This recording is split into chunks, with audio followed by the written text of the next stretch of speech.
Hello and welcome to my channel. I am Zodiac Bandit, and before we get into this video, I need to make a small disclaimer. This is Zodiac from the present, or as close to the present as when I'm recording this video. So I recorded most of this video on Monday, so yesterday, and this is being recorded on Tuesday in the morning.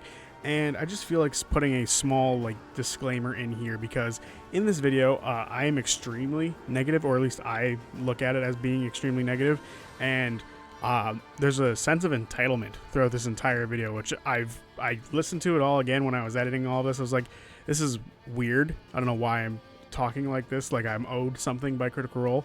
So I just felt like putting that out there. Like, I don't necessarily agree with the sense of entitlement that I have in this video, but I do agree with some of the things that I said. I don't know why I was so negative, but I was. So there's that. But I felt like, I still needed to put this video out because I agree with a bit of what I said. I don't agree with the sense of entitlement or the negativity about it. I could have gone about it better, but I feel like I've worded some of my issues a little, decently in this. So yeah, just felt like putting that out there before starting the video. So if I come across as negative or as if I have some sort of entitlement, you're right, because it is, and I don't know why. So enjoy that if you want. Hello and welcome to my channel. I am Zodiac Bandit, and today, as you can tell by the title, I'm going to be talking about where Campaign 4 is for Critical Role. It's been a bit since we've gotten any true information about it. The campaign wrap-ups, or the campaign wrap-up that happened, didn't really give any information about it, and the State of the Role was more so for announcing the EXU Divergence miniseries, so we didn't get any information about anything moving past that there either. So it's been a while since we've been given any information about that, but there's been other sort of hints that I think we can look at today to see where exactly Campaign 4 might start. Now I kind of want to start with a timeline at looking at previous campaigns and when they ended and when the next one started. So Campaign 2 ended on June 3rd of 2021, and Campaign 3 started in October of 2021, well, October 21st of 2021, which was a roughly 5-month gap. And they did a State of the Role in September of that year, which was 4 months after the end of Campaign 2. So we're in April now, so based on that timeline, the gap of C1 and C2 being similar to C3 and C4 means we're going to get some information within the next month or two, right? So what's the point of this video? Well, if you look at the calendar, there is no real good time to start Campaign 4 anytime soon. So what do I mean by that? Well, this week is the last week of the Wildemount Wildlings, and then the next week, the 24th of April, starts the Thresher 2-part miniseries, which seems to be some sort of nautical adventure sort of thing that's based off of Candela Obscura a little bit, which is interesting because I thought that wasn't very popular amongst people, so they kind of stopped using it, but this is the first time something like that has been used since that time frame, and then that'll carry over into the next week, into May 1st, which means in May we have the first week of May already taken up, and they like to take the last week off of things. So right there's already an issue. However, and I do want to talk about, actually, before we move on to the next part for April, for May, I do want to talk about this Thresher thing for a little bit. And well, look at the casting. If you look at the casting, like I said, and I actually have it up here for you, there's something that's really jarring to me about this casting, and that is there's not a single member of Critical Role on it. It is completely other people. Yes, there are people who have played on Critical Role in the past as guests or in parts of EXU, but the appeal to those games and to having guests is those people get to mingle with the cast of Critical Role. Now, this is probably going to be good for some people. For me, however, I have no interest in watching this. There's no one here that I want to watch and enjoy because I like watching the cast of Critical Role. The reason that a lot of people have stuck around for as long as they have is because they like the cast of Critical Role. Nothing against any of these people in this game, but that's not Critical Role. And yes, technically this isn't a game of Critical Role either, but part of the things that make watching other games on this channel so fun, like EXU or even Candela Obscura, is the fact that it's the players that we enjoy watching meeting new people. So this entirely different group of people who, yes, some of them have been around a bit, it still doesn't feel right, and it still doesn't make me want to be invested in wasting that time like that's 2 Thursdays that, you know, I don't see any of the people who I want to watch, which, you know, sounds shitty, but I'm just being totally honest, because realistically, I'm here for Critical Role, you know, a bunch of nerdy ass voice actors playing Dungeons and Dragons. I don't necessarily care for Candela Obscura, and I don't care for there not being any of the Critical Role cast in this list. So I find this to be a very strange decision that they've made here. Moving on from the Thresher conversation, I kind of want to move into May, which is the release date or the release month of Daggerheart. And it's likely where we're going to see the Umbra miniseries sort of be released. And it'll probably start, you know, a little bit before Daggerheart actually comes out to build some hype for the game. And then it'll likely move into June if they're going to do about a 3 or 4 part miniseries with it. And they're going to take that last week off. So if, you know, they're going to try to build up some hype for Daggerheart again, they're going to have this miniseries start in May and it possibly push into June a little bit, which takes up a week or 2 in June, which means they can't start a campaign in June because the next couple weeks have some live shows.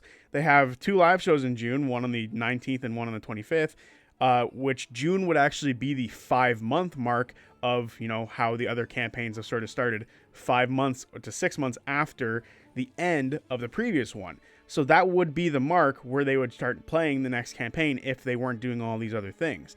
So with it pushing, with Umbra pushing into June likely, and then them having 2, you know, weeks being used up by live shows, there's no good way to start a campaign here. We'd get 2 episodes at best on, you know, or in June. So realistically, that's not the greatest for them to do, right? The 19th will, you know, eat up a Tuesday as it's, or sorry, a Thursday as it's actually a Thursday. And then the following one would be taken up by the other live shows from that same time frame. So that's 2 of those Thursdays gone, and likely another Thursday gone for finishing off the Umbra miniseries, which leaves 1 week in June for a campaign, which is not a good start. So July, however, is open, with the exception of July 4th being, you know, the July 4th holiday. And they probably won't want to start a new campaign there, which means July fits for a, you know, their typical schedule of doing like 3 episodes in a month, which still works for them. So we found a good place to start campaign 4, right? The reason this isn't a great place to start campaign 4 is because if we keep the same sort of taking the last week off of every month schedule that they've been having for so far, that would mean the last week of July has nothing, and the first week of August would be a different live show. So we would lose 2 weeks, as August 2nd is another live show.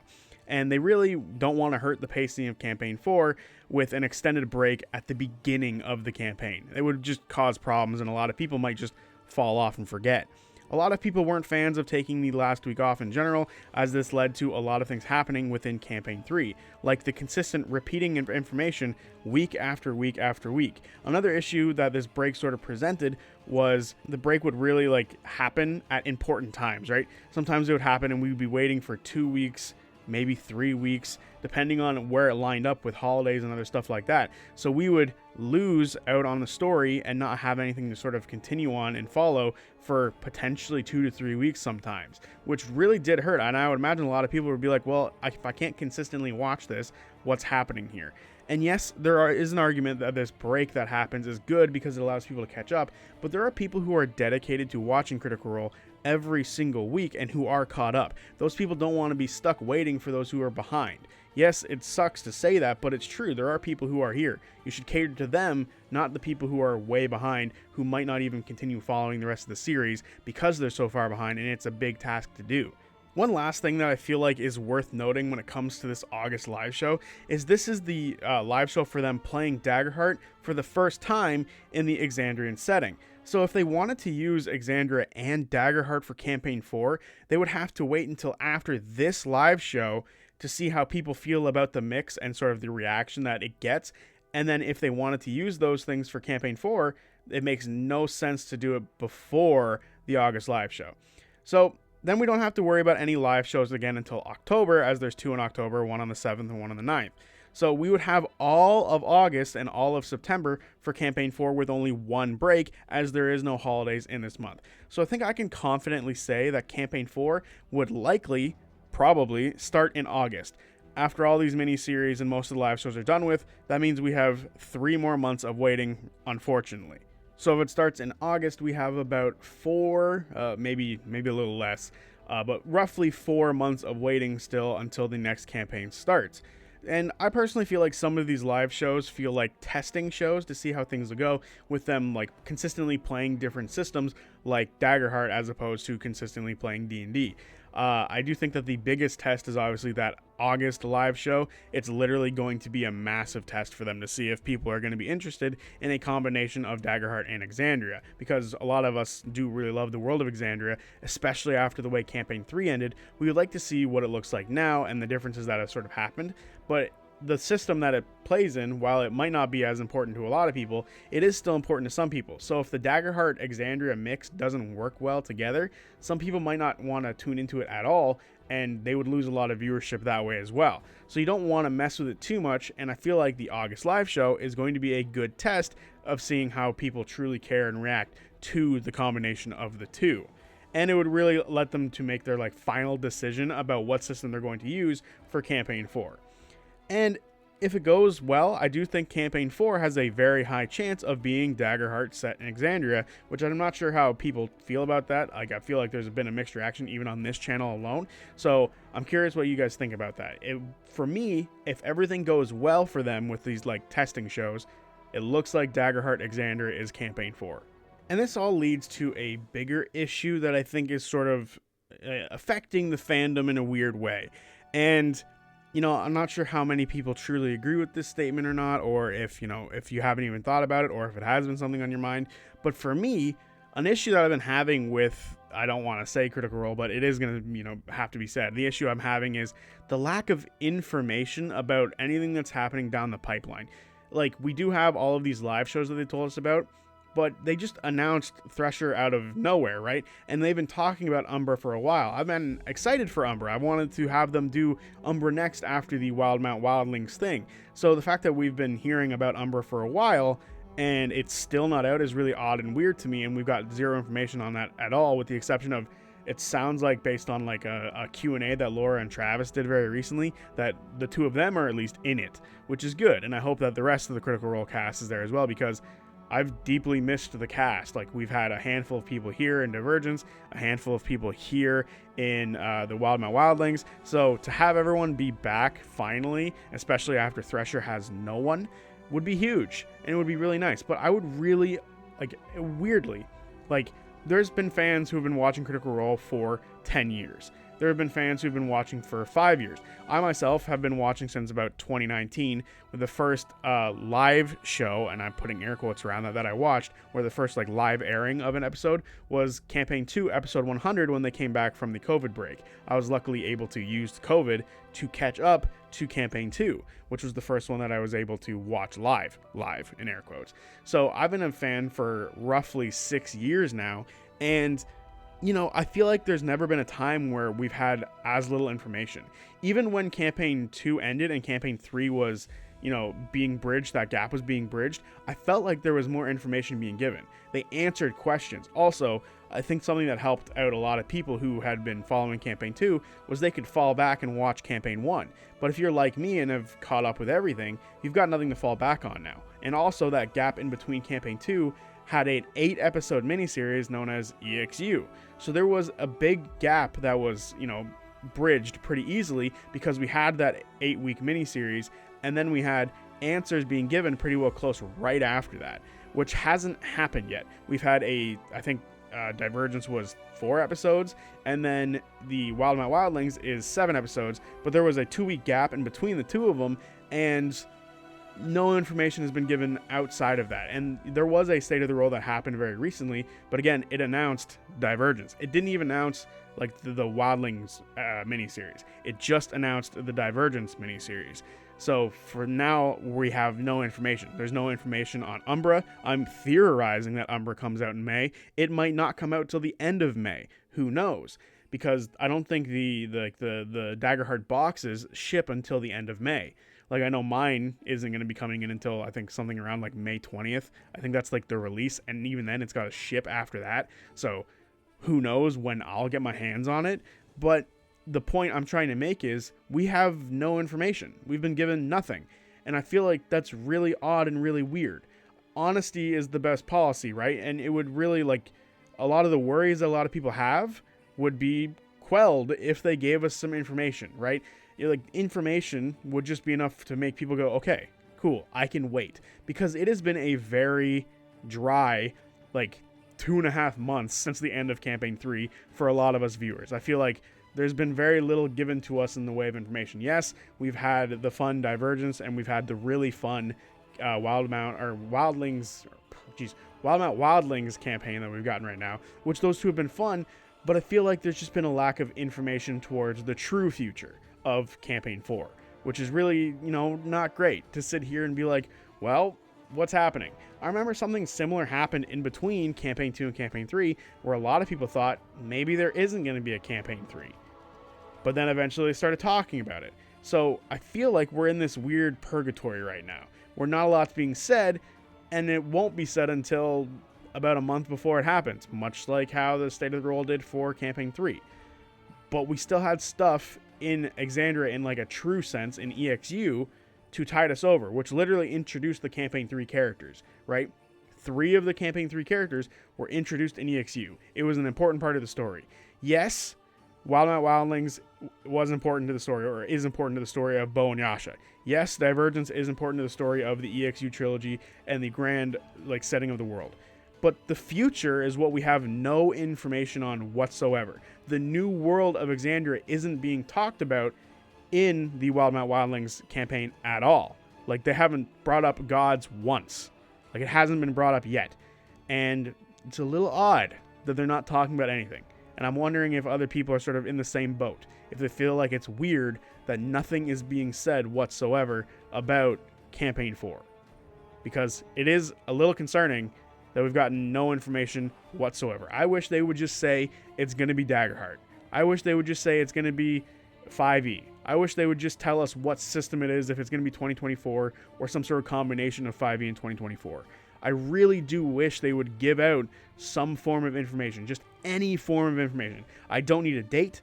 I personally really just want a system. I want to know what system they're doing, because a lot of people are like, they're not going to do Daggerheart. A lot of people are like, they're not going to do the 2024 rules. They're not going to do 5e. They're going to do something else. There's obviously Sam joked about them playing Clue, right? So there's just a bunch of this stuff floating around and a bunch of people thinking they all have the information, whereas we have none. There is no true, honest to God information out. There was a bunch of people when I made my predictions for their classes for the next campaign. A bunch of people were like, well, now make a Daggerheart video because they're obviously doing Daggerheart. There is no information. We have not been given anything to indicate if it's truly going to be the thing that they're doing. The testing, it's actually showing that they're kind of concerned by it because they're testing the waters with Exandria and Daggerheart in August. I feel like that is more telling than not saying anything at all, because they're like, do we really want to dive fully into getting rid of D&D? And I feel like that's a more accurate thing to say than to say they're just going to do Daggerheart. They easily could, but with them saying in previous Q&As, we're still going to be playing D&D and Daggerheart and other systems, we get no information out of that. We get told this is a thing that might happen. A might isn't an answer, and I kind of want answers. So I'm curious to know what you guys think about all this. Do you think that we're going to see Campaign 4 within the next 5 months? Because I really don't think we're going to. I genuinely think August is a good guess, a good educated guess based off miniseries and live shows. I truly think August is a good time for them to start. And then after that, what system do you guys think it's going to be? And would you like them to just give that information out? Because I feel like that would alleviate a lot of tension and would give a lot of goodwill towards the fans if they were to just be honest about what system they're going to be using. Because then it would be like, okay, well, we can learn this system if we have to, or we can just stick with the system that we know. I feel like having that information would just be good for the fandom. So I'm curious to know what you guys think, and I will see you guys on Friday for the recap of the last episode of Wildemount Wildlings. Until then, peace.